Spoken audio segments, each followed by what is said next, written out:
Hundreds of workers detained in shackles in the U.S. have returned to South Korea, arriving to applause and dozens of cameras. Officials here telling journalists to not film workers' faces at the airport to protect their privacy.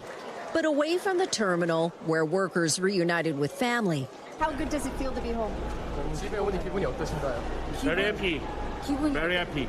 Some spoke publicly for the first time about the immigration raid in Georgia that ignited a diplomatic crisis. These workers said it was like being in a movie with armored vehicles and guns pointed at us, he says. There was no way we could resist, so we all just surrendered and were taken. Others described the cold conditions and prison food.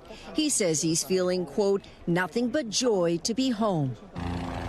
The drama started September 4th when armed agents with ICE stormed a $4.3 billion battery factory being built by Hyundai and LG. Security, we have a search warrant for the whole site. 475 people were rounded up there, accused by immigration officials of working illegally in the U.S. What type of visas they were on, or if they had visas at all, still isn't clear. U.S. authorities saying using foreign laborers hurts American workers. We are sending a clear and unequivocal message that those who exploit our workforce, undermine our economy, and violate federal laws will be held accountable. But the images of Korean workers carted off in handcuffs were on news channels everywhere, sparking outrage here over their treatment. No one is illegal. South Korea's government chartering a plane and making a deal to bring them back. A lot of attention is being paid to these images of the South Korean workers arriving home safely and with dignity after an ordeal that could threaten relations with the U.S.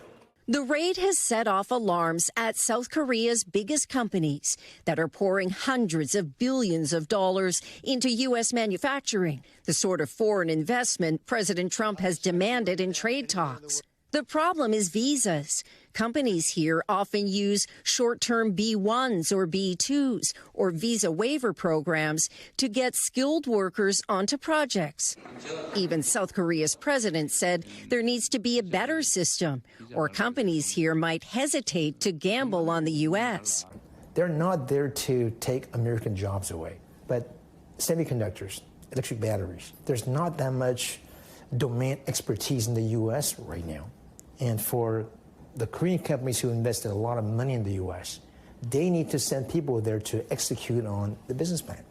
There's political fallout to deal with, too, given how upset many South Koreans have been that an ally would treat their workers the way they did.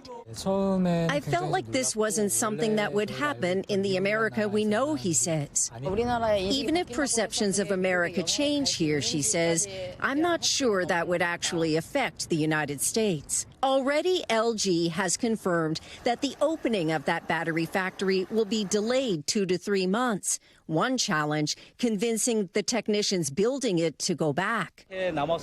Nobody is going to stay and work when it's like this, says this engineer. For now, the returning workers have been urged to rest. I'll cook something delicious to make them feel better, says this mom. And with that, he was heading home. Janice Mackey-Freyer, NBC News, Incheon, South Korea. We thank you for watching, and remember, stay updated on breaking news and top stories on the NBC News app or watch live on our YouTube channel.